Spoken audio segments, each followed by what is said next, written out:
KBS 같이 삽시다에서 안문숙이 하차를 당해 그 이후에 많은 의문이 쏟아지고 있습니다. 같이 삽시다는 얼마 전 안소영이 자신의 의사와는 무관하게 강제 하차를 당했다는 소식이 알려진 데 이어 안문숙마저도 안소영과 함께 동반 하차를 당하자 현재 많은 시청자들의 항의가 이어지고 있는 상황인데요. 결국 안문숙이 어쩌다 하차를 당하게 되었는지를 살펴보니 그 비하인드에는 아주 충격적인 이유가 있었고, 안문숙은 이런 너무나 비참한 사건들을 겪으며 이 일로 인해 현재 뇌사 판정까지 받았다는 사실이 알려지며 충격을 주고 있는데 어떻게 된 일인지 자세히 알아보겠습니다. 안문숙이 같이 삽시다에 합류했을 때 그녀는 오래간만에 대중 앞에 다시 설 수 있다는 사실에 설렘과 기대를 품고 있었죠. 수년간 브라운관에서 보이지 않았던 안문숙이었지만 그녀의 익살스러운 매력과 솔직한 캐릭터는 여전히 많은 사람들에게 사랑받고 있었는데요. 하지만 그 기대는 금세 실망으로 바뀌었는데 마지막 녹화에서 서러움에 오열하는 안문숙의 모습은 그녀가 이 하차를 얼마나 억울하게 받아들였는지를 상징적으로 보여주었죠. 그녀의 하차 뒤에 숨겨진 이유는 제작진의 말에 따르면 변화였는데, 프로그램 PD는 기존의 토크쇼 형식이 시청자들에게 더 이상 신선함을 주지 못한다고 보고 매달 새로운 게스트들과 함께 2박 3일 동안 동거하는 리얼리티 프로그램으로 방향을 틀겠다는 것이었지만 이 결정은 많은 이들에게 의아함을 자아냈습니다. 리얼리티 예능이라면 차라리 안문숙처럼 몸을 사리지 않고 유쾌함을 더하는 캐릭터가 더욱 필요했고, 오히려 시청자들은 안문숙의 하차에 대해 강한 불만을 나타내며 기존 멤버들 특히 박원숙과 혜은이에 대한 피로감을 토로하고 있었죠. 박원숙은 프로그램의 중심축이었지만 그녀와 함께 출연해온 혜은이는 시청자들에게 점점 더 큰 반감을 사고 있었는데, 혜은이가 출연할 때마다 등장하는 시청자 반응은 참으로 냉혹했습니다. 70이 넘도록 주방일도 못하고 밥물도 못 맞추는 혜은이의 모습을 더 이상 보기 힘들다는 시청자들의 원성이 곳곳에서 터져나왔고, 제발 혜은이 좀 빼달라, 그녀의 멍한 모습을 보면 답답하다며 시청자들의 비판은 계속되었죠. 그럼에도 불구하고 혜은이는 여전히 프로그램에서 자리를 지키자 그 이유를 두고 사람들은 한 가지 가능성을 떠올렸는데 바로 박원숙의 힘이었습니다. 프로그램의 명칭조차도 박원숙의 같이 삽시다라고 불릴 정도로 그녀는 프로그램의 핵심 인물로 자리 잡고 있었고, 혜은이는 박원숙과 오랜 친구 사이로 알려져 있었는데 박원숙이 그녀를 지지하며 제작진에게 혜은이의 자리를 지켜주라고 요구했을 가능성도 배제할 수 없었죠. 억울하게 하차를 당한 안문숙이 1981년 미스 롯데에서 우승을 했다는 사실에 많은 사람들이 의아해하는데, 역대 미스 롯데는 써미경, 이문희, 차화연, 이미숙, 채시라, 이미연 등의 대단한 미인들이 뽑혔는데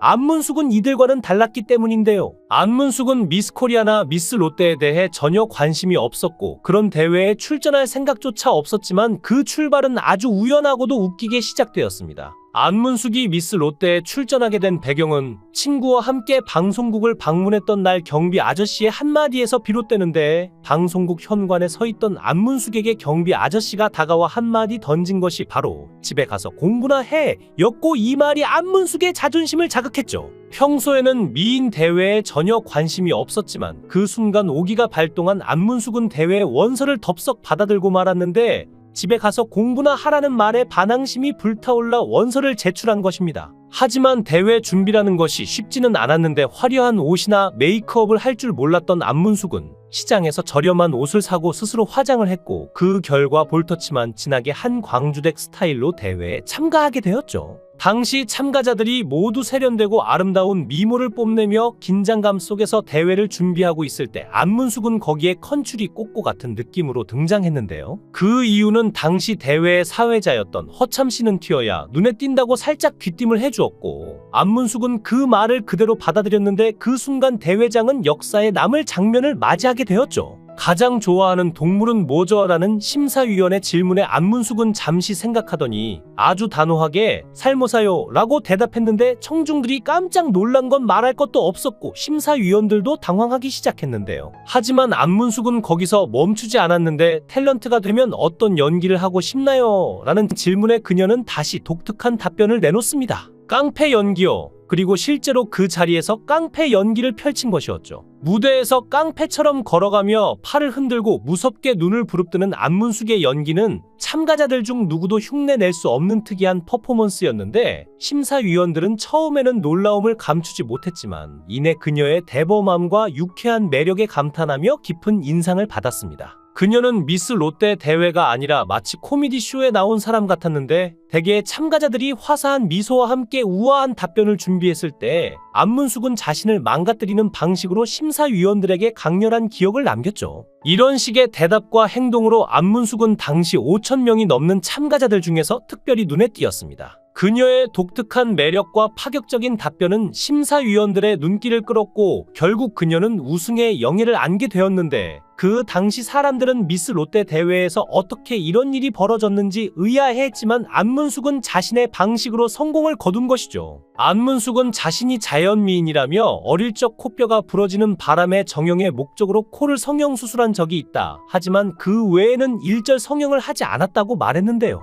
그리고 안문숙의 인생에서 그녀의 어머니 강성임은 빼놓을 수 없는 존재입니다. 안문숙에게 가장 큰 영향을 미쳤다고 해도 과언이 아니기 때문인데 어린 시절의 일화는 그저 웃어넘길 해프닝으로 보일지 모르지만 그 속에는 강성임의 교육 철학이 고스란히 담겨 있는데요. 구정 때 친구들과 자치기 놀이를 하다가 안문숙의 자가 남의 집 지붕에 올라간 사건은 평범한 소년 소녀라면 누구나 겪을 법한 일이었지만 그 자를 찾으려 지붕에 올랐던 그녀는 운 나쁘게도 지붕 위에 깔려있던 얇은 플라스틱을 밟아 발이 쑥 빠져버리고 말았죠. 그 순간 방 안에서는 제사를 지내고 있었는데 제사상 위에 차려진 조상님들의 음식 위로 그녀의 발이 떨어지면서 동네가 발칵 뒤집혔습니다. 그 집 아주머니는 얼굴이 새빨개지며 이런 망나니 같은 아이가 다 있나? 라고 외쳤고 안문숙을 앞세워 그날 즉시 어머니 강성임에게 따지러 갔죠. 어머니도 그 상황을 듣고는 회초리를 꺼내 들면서 그때 어머니가 정말 특이한 반응을 보이셨는데 어머니는 회초리를 들고는 갑자기 피식 웃기 시작한 것이었습니다.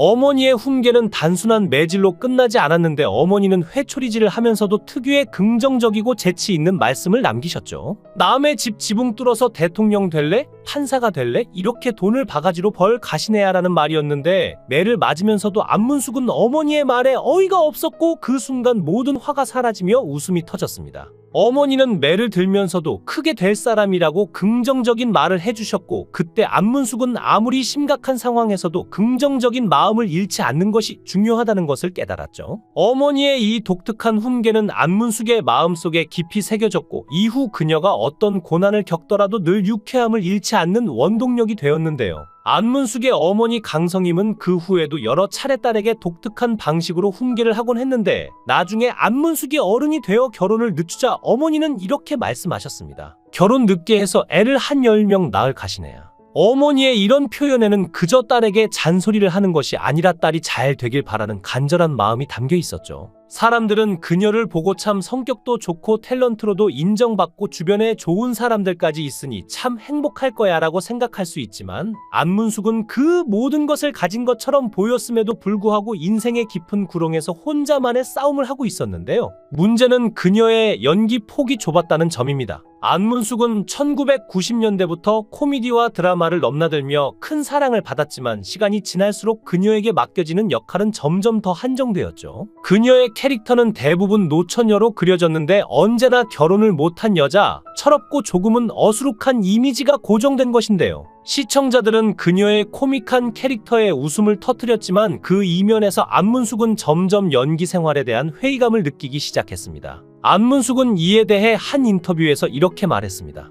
나는 늘 비슷한 캐릭터, 그러니까 노처녀 캐릭터를 연기하곤 했고 처음에는 이런 역할이 재미있었고 나에게 딱 맞는 것 같았어요. 사람들도 나를 보면 그런 역할을 기대했으니까요. 하지만 시간이 지날수록 그런 틀에 갇힌 기분이 들었어요. 연기의 폭이 너무 좁다는 걸 느꼈고 결국 그런 연기 경력에 회의를 느껴 영화 구세주 이후로 과감하게 잠수를 타기로 결심했습니다. 안문숙은 한동안 강인한 모습으로 살아가는 것처럼 보였지만 그런 겉모습 뒤에는 감출 수 없는 깊은 고독과 우울함이 자리 잡고 있었네요. 그러던 어느 날 인생을 송두리째 흔들어 놓는 청천벽력 같은 일이 일어났는데 우연히 받게 된 건강검진에서 안문숙은 상상조차 하지 못한 결과를 받게 되었는데요. 뇌에서 이상을 발견했다는 소식을 듣고 그 순간 얼어붙었는데 이후 정밀 검사를 받으며 불안과 두려움은 극에 달했고 결국 가장 듣고 싶지 않았던 말을 듣게 되었죠. 뇌사 판정. 당시 안문숙의 눈앞은 캄캄해졌고 시간은 멈춘 듯 흘러갔는데요. 그녀의 머릿속에서는 삶의 모든 순간들이 마치 영화 필름처럼 빠르게 지나가기 시작했는데 이제 끝인가 라는 생각이 들면서도 그녀는 자신을 다시 한번 바라보게 되었죠. 지난날의 선택들, 후회와 기쁨,